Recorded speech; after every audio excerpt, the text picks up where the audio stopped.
Thank you.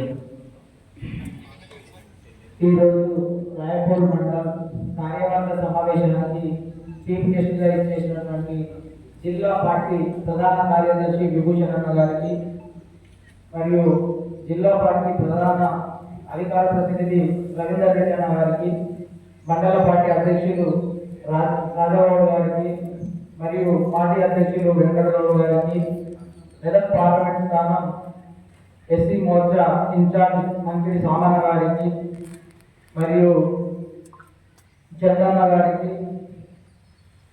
మండల party general secretary గారికి మరియు మాజీ సర్పంచ్ రామన్న గారికి, భాస్కరన్న గారికి, వెంకటేశ్వర గారికి మరియు వేదికను అలంకరించిన అందరికీ, ఈరోజు సమావేశానికి ఇచ్చేసినటువంటి సీనియర్ నాయకులకి, బూటలక్షులందరికీ నా యొక్క జై భారత్. మనము 2023 నవంబర్లో ఎలక్షన్లో ఓడిపోయినప్పటికీ తిరిగి 2024లో మళ్ళీ ఒకసారి గెలిపించుకునే అవకాశం వచ్చినప్పుడు అవకాశాన్ని జారవిడుచుకోకుండా మనం రగన్నని ఈ ప్రాంతం నుంచి గెలిపించుకోవడం అనేది చాలా అభినందనీయం.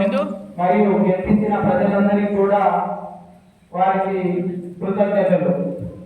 ఇంత పెద్ద గెలుపు ఇప్పుడు తెలంగాణ రాష్ట్రంలో రాజకీయం చేయాలంటే డబ్బులు, లేదంటే కుటుంబ నేపథ్యం, ఇంకా లేదంటే డబ్బు కుల నేపథ్యం ఉంటే మాత్రమే గెలుస్తారనుకున్న సమయంలో ఇవి ఎప్పి లేకుండానే ప్రజల కోసం నిత్యం ప్రజల మధ్యలో ఉంటూ కొట్లాడితే గెలవచ్చు అని మనకి రఘునందన్ రావు నిరూపిస్తే దానికి మద్దతు తెలిపింది ఈ మనకి మెదక్ ప్రజలు. కాబట్టి ఈ విషయాన్ని గుర్తించి స్వార్థం లేకుండా నిత్యం మనం ఏ పని అయితే చేస్తామో దానికోసమే మనం చేస్తూ పోతే ఖచ్చితంగా ఏదో ఒక రోజు ఒకసారి ఓడిపోయినా దాటి మళ్ళీ ఒకసారి గెలుపు ఉంటుంది, అక్కడికి మనం చేరుకుంటామనే విషయాన్ని ఈ మనకి మెదక్ పార్లమెంట్ ఎన్నికల అనేది నిరూపించింది. ఇంత పెద్ద గెలుపు గెలిచినా కానీ మనం ఈ తెలంగాణ మన రాయపూర్ మండలం నుంచి ఇంతకుముందు వచ్చిన ఓట్ల నుండి చూసుకుంటే మనకి ఈసారి ఓట్లు పెద్ద తేడా రాలేదు.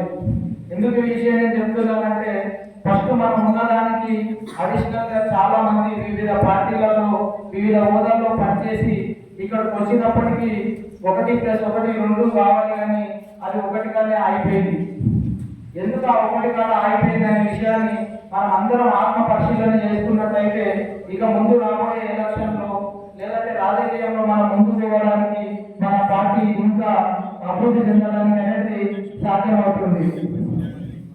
ఎందుకంటే 10 సంవత్సరాలు తన భుజ స్కంధాల మీద మండల బాధ్యత మోసినటువంటి వెంకటన్న మరియు కొత్తగా వచ్చిన అధ్యక్షులు ఇద్దరు కలిసి మనకి పనిచేసినట్లయితే ఈ పార్టీ మన మండలంలో తిరుగులేని శక్తిగా ఎదగవలసి ఉండే.